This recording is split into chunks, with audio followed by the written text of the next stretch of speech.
لیکن اسی ایک نقطے کو قانونی جواز فراہم کر کے اب عمران خان صاحب کیونکہ نااہل ہیں، وہ سزا یافتہ ہیں، جناب ان کے دباؤ پہ ہٹایا، لہذا واپس بحال کیا جائے۔ اور یہاں آئینی عدالت سے آپ کسی بھی بات کی توقع کر سکتے ہیں، یہاں کچھ بھی ہو سکتا ہے۔ اب جو سب سے امپورٹنٹ خبر ہے نا، وہ دی تھی شہزاد اکبر صاحب نے۔ شہزاد اکبر صاحب نے کہا تھا کہ یہ سازش 3 لوگوں نے مل کر بنائی، اور آج سے کچھ دن پہلے شہزاد اکبر صاحب نے یہ سارا بھانڈا پھوڑا تھا۔ چند دن پہلے شہزاد اکبر صاحب نے ایک ویلاگ میں یہ بتایا تھا کہ 3 لوگوں کی ملاقات ہوئی ہے چک شہزاد کے ایک فارم ہاؤس پہ، اور اس میں شیر افضل مروت، رانا ثناء اللہ اور گنڈا پور کا انہوں نے نام لیا تھا، اور یہ 1 اپریل کو انہوں نے کہا تھا ملاقات ہوئی ہے، اس میں چند چیزیں طے پا گئی تھیں، اور اس پٹیشن کا فائل کرنا بھی اسی وقت طے پا گیا تھا جو اب فائل کر دی گئی ہے۔ یہ شہزاد اکبر صاحب نے پہلے خبر دے دی تھی، کاروائی اب ہو گئی ہے، مزید تفصیلات آپ کو ملتی رہیں گی۔ تو خیبر پختونخوا کی جو حکومت ہے، جس میں اس وقت وزیر اعلیٰ سہیل آفریدی ہیں، اس کے اوپر میڈیا کی طرف سے بھی اب یلغار کی جا رہی ہے، اس کے لیے زمین تنگ کی جا رہی ہے، وہاں گندم کی فراہمی بند کر دی گئی ہے، گیس کی فراہمی بند کر دی گئی ہے، اچانک سے دہشت گردی کے واقعات بہت بڑھ گئے ہیں، ڈرون سے بھی لوگ شہید ہو رہے ہیں، مارٹر سے بھی لوگ شہید ہو رہے ہیں۔ جب یہ ساری چیزیں آپ پلس مائنس کر کے دیکھتے ہیں تو یہ ایک حکومت کو مکمل طور پہ ناکام بنانے کی کوشش ہے۔ اور آپ کو پتا ہے پاکستان کی ملٹری اسٹیبلشمنٹ ان کاموں میں بڑی ماہر ہے، وہ ہمیشہ سے یہی کرتے چلے آئے ہیں، اور اب وہ اپنے تمام ہتھ کنڈے استعمال کر رہے ہیں میڈیا سمیت، اور کوشش کریں گے کہ سہیل آفریدی اگر بات مانتے ہیں تو ٹھیک ہے، اگر وہ کنٹرول میں آ جاتے ہیں اور مرضی کے مطابق چلتے ہیں تو پھر تو ٹھیک ہے، لیکن اگر سہیل آفریدی اسی رستے پر چلتے ہیں جو عمران خان نے بتایا ہوا ہے تو ان کی حکومت گرانے کی کوشش کی جائے گی۔ میں یہ کہہ رہا ہوں کوشش کی جائے گی، ہو سکتا ہے کہ آئینی نقطہ نظر سے آئینی عدالت کہہ دے جی بحال کر دو علی امین گنڈا پور کو، تو پھر کیا ہوگا؟ میں بتاتا ہوں کیا ہوگا۔ پھر یہ ہوگا کہ تحریک انصاف کے اوپر عوام کا دباؤ بہت زیادہ بڑھے گا، اور خیبر پختونخوا اسمبلی کے اندر علی امین گنڈا پور کے خلاف تحریک عدم اعتماد پیش کی جائے گی، اور پھر ان کو اتارا جائے گا، اور پھر ان کی جگہ پہ کسی اور بندے کو لایا جائے گا۔ یہ یہاں پہ آپ عمران خان کے بغیر حکومت نہیں بنا سکتے، آپ گورنر راج لگا لیں، زبردستی کر لیں، کوئی ایمرجنسی نافذ کر لیں، کوئی آپ گند مار لیں، اس کا فائدہ عمران خان کو ہی ہوگا، وہاں پاکستان تحریک انصاف کو آپ ایسے ناکام نہیں بنا سکتے۔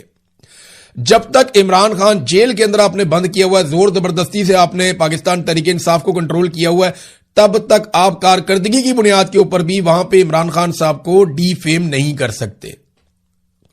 یہ بات پاکستان کی ملٹری اسٹیبلشمنٹ سمجھ نہیں رہی، لیکن وہ لگاتار کوشش کر رہے ہیں۔ ناظرین، عمران خان صاحب کے کیسز کے حوالے سے ایک بڑی عجیب و غریب صورتحال پیدا ہو گئی۔ آپ کو پتا ہے عمران خان صاحب کا کیس القادر یونیورسٹی والا وہ چل رہا تھا اسلام آباد ہائی کورٹ میں، 1.25 سال ہو گیا پاکستان تحریک انصاف نے ایک درخواست ڈالی ہوئی تھی سزا معطل کرنے کی۔ اسلام آباد ہائی کورٹ وہ سزا معطلی کی درخواست سن ہی نہیں رہا تھا، پہلے ایک اور چیف جسٹس تھے، پھر یہ والے چیف جسٹس بھی تھے، تو یہ درخواست کوئی سن ہی نہیں رہا تھا۔ 1.25 سال سے نہیں سنی، لیکن ایک دم درخواست آتی ہے جناب کہ آپ اپیل سن لیں سزا کے خلاف، تو انہوں نے کہا جی ہم سزا کے خلاف جو اپیل والا کیس ہے وہ سن لیتے ہیں، جو سزا معطلی والا اس کو ہم برخاست کر دیتے ہیں، اس کو فارغ کر دیا۔ وہ درخواست ہی مسترد کر دی جہاں پہ عمران خان صاحب کی سزا معطلی ہونی تھی۔ اب اس فیصلے کے خلاف عمران خان صاحب کے وکلا نے کہا جی ہم اپیل کرنا چاہتے ہیں۔ اب یہ ان کا حق بھی ہے کہ ہائی کورٹ نے ایک فیصلہ دیا ہے، اس فیصلے کے خلاف ہائی کورٹ میں یا سپریم کورٹ میں جہاں وہ چاہیں وہ اپیل دائر کر سکتے ہیں، لیکن اپیل دائر کرنے کے لیے انہیں جانا پڑے گا عمران خان صاحب کے پاس، اور وکالت نامے پہ دستخط کر کے عمران خان صاحب سے اجازت لے کر آنا پڑے گا۔ اب وہ بار بار بتاتے ہیں عدالت میں کہ جناب اپیل دائر کرنی ہے آپ کے فیصلے کے خلاف، لہذا مہربانی کریں عمران خان صاحب سے وکالت نامے پہ دستخط کروانے دیں، تو وہاں جج صاحب یہ کہتے ہیں کہ نہیں وہ آپ کا اپنا مسئلہ ہے، ہمارا مسئلہ نہیں ہے۔ جہاں پاکستان تحریک انصاف عمران خان صاحب کے خلاف ہونے والے ایک فیصلے کے خلاف اپیل میں جانا چاہتی ہے، وہاں پہ جج صاحب کہتے ہیں کہ جناب وکالت نامے پہ دستخط کرانا آپ کا اپنا مسئلہ ہے۔ اور اب جج صاحب نے ایک اور فیصلہ جاری کر دیا ہے جہاں وہ اب سزا سنانا چاہتے ہیں عمران خان صاحب کو۔ تو یہ جناب اب القادر والا کیس ہے، حیران کن صورتحال ہے، اس کو بہت سارے جرنلسٹ انہوں نے رپورٹ کیا، لیکن احتشام کیانی صاحب نے بہت شاندار رپورٹ کیا۔ عمران خان اور بشرا بی بی کے وکیل سلمان اکرم راجہ نے اسلام آباد ہائی کورٹ کے چیف جسٹس سرفراز ڈوگر کی سربراہی میں ڈویژن بینچ کو بار بار بتایا کہ عمران خان اور بشرا بی بی کی سزا معطلی کی درخواستیں مسترد کر کے اپیلیں سننے کے فیصلے کے متاثرہ ہیں اور اپیل دائر کرنا چاہتے ہیں کہ جناب آپ نے یہ کیا فیصلہ دیا آپ نے، جو قیدی کا بنیادی حق ہے. لیکن سپرنٹینڈنٹ اڈیالہ جیل اپیل کے لیے وکالت نامے پر دستخط کروا کر نہیں دے رہا. لیکن چیف جسٹس سرفراز ڈوگر نے اس پر کوئی دلچسپی نہیں کی اور جب آرڈر لکھوایا تو سپرنٹینڈنٹ اڈیالہ جیل کو یہ کہا کہ یہ جو میرا والا کیس ہے نا، جس میں سزا دوبارہ دینا چاہتا ہوں، اس میں آپ وکالت نامے پہ دستخط کروا دیں. اندازہ کریں، ایک ہی جج ہے، ایک ہی عدالت ہے، اسی عدالت میں کیسز لگے ہوئے ہیں. وکیل کہتا ہے جناب یہ والا جو کیس ہے اس میں میں عمران خان کے وکالت نامے پہ دستخط کروانا چاہتا ہوں. جج کہتا ہے نہیں، میرا مسئلہ نہیں ہے یہ. وہ وکیل کہتا ہے جناب آپ اجازت دیں میں وکالت نامے پہ دستخط کروا کے لے آؤں، میں اپیل کرنا چاہتا ہوں. جج کہتا ہے نہیں، میرا مسئلہ نہیں ہے. لیکن دوسرے آرڈر میں وہی جج کہتا ہے کہ جناب وکالت نامے پہ دستخط کروائیں کیونکہ اس کیس میں میں نے سزا دینی ہے. اندازہ کیجئے آپ، یہ حالات ہیں اس وقت عمران خان کے خلاف عدلیہ کے. ڈوگر کورٹ جو ہے وہ سارا کچھ ایسا کر رہی ہے جو عدالت کو زیب ہی نہیں دیتا، نہ کسی جج کو نہ کسی عدالت کو. یہ جج یہ سوچتے نہیں کہ انہوں نے مرنا ہے، انہوں نے جا کے اللہ رب العزت کو جواب دینا ہے، اللہ کے سامنے کھڑے ہوں گے تو یہ کیسے بتائیں گے کہ جج صاحب میں نے جس کیس میں سزا دینی تھی اس میں میں نے سپرنٹینڈنٹ آف جیل کو کہا کہ دستخط کروا دے عمران خان کے، اور جس میں میں کیس نہیں سننا چاہتا تھا، جس میں عمران خان کا قانونی فائدہ تھا، وہاں میں نے آرڈر نہیں دیا. کیسے جا کر اللہ رب العزت کو فیس کریں گے؟ انہوں نے مرنا نہیں ہے ان لوگوں نے. یعنی جسٹس منیر، کیا آپ کو لگتا ہے کہ اس کے ساتھ کیا ہوگا؟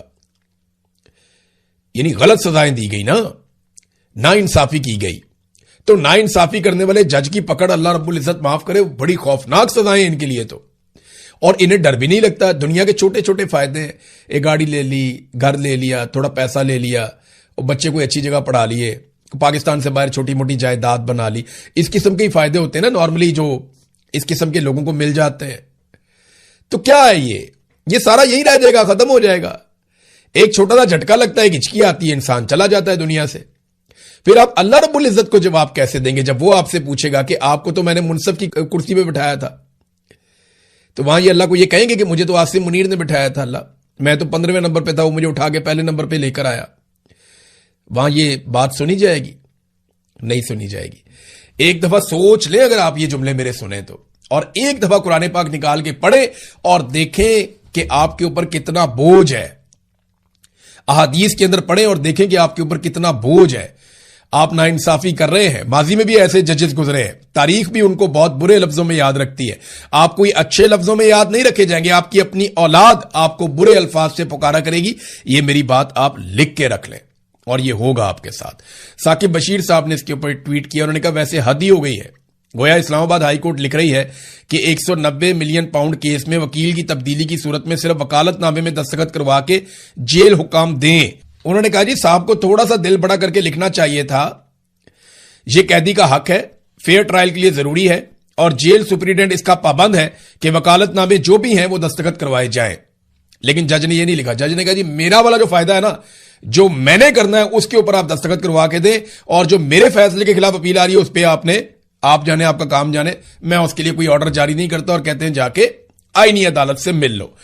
ناظرین، اب گندم کا بحران بہت تیزی سے بڑھتا چلا جا رہا ہے، اور قرضوں کے بڑھنے کی رفتار میں بہت تیزی سے پاکستان میں اضافہ ہو رہا ہے. یہ ابھی ہمیں سمجھ نہیں آ رہی، کیونکہ موجودہ رجیم جسے عاصم منیر صاحب کنٹرول کر رہے ہیں یہ سمجھ آنے ہی نہیں دے رہا. یہ آنے والے وقت میں آنے والی نسلوں تک کو پتہ چل جائے گا کہ پاکستان کے اوپر کتنا بوجھ پڑ گیا ہے. یہ جتنا قرضہ عاصم منیر صاحب اور ان کے ساتھیوں نے لے لیا ہے، پاکستان کی پوری تاریخ میں اتنا قرضہ نہیں لیا گیا، اور یہ اسی رفتار سے قرضہ لیتے چلے جا رہے ہیں. انہوں نے زیرو بانڈ جاری کیے، انہوں نے لگ بھگ 80 ارب روپے لیا، اور پاکستانیوں کو 550 ارب دینا پڑے گا 15 سال کے بعد. ناظرین، انہوں نے وہ کر دیا پاکستان کی معیشت کے ساتھ کہ کوئی بہت بڑا معیشت دان بھی آ جائے نا، وہ پاکستان کے اندر پاکستانی عوام قربانی بھی دے تو 10-15 سال سے پہلے پاکستان اس شکنجے میں سے نہیں نکل سکتا جو انہوں نے پاکستان کے ساتھ کر دیا. اور جتنے دن یہ پاکستان کے اندر اقتدار میں رہیں گے، ہر گزرتے دن کے ساتھ جس طرح یہ قرضہ لے رہے ہیں، جس طرح یہ معیشت کو ڈبو رہے ہیں، جس طرح یہ ہر چیز کو برباد کر رہے ہیں، ملک خسارے میں جا رہا ہے، ہر گزرتے دن کی قیمت پاکستانیوں کو مہینوں تک چکانی پڑے گی. یہ بات آپ میری لکھ کر رکھ لیں. اکانومی پر بات ہونے ہی نہیں دے رہی ہے. میڈیا کے اندر انہوں نے ڈرامہ لگایا ہوتا ہے کہ پی ٹی آئی کے اختلافات کے اوپر کر لو پروگرام،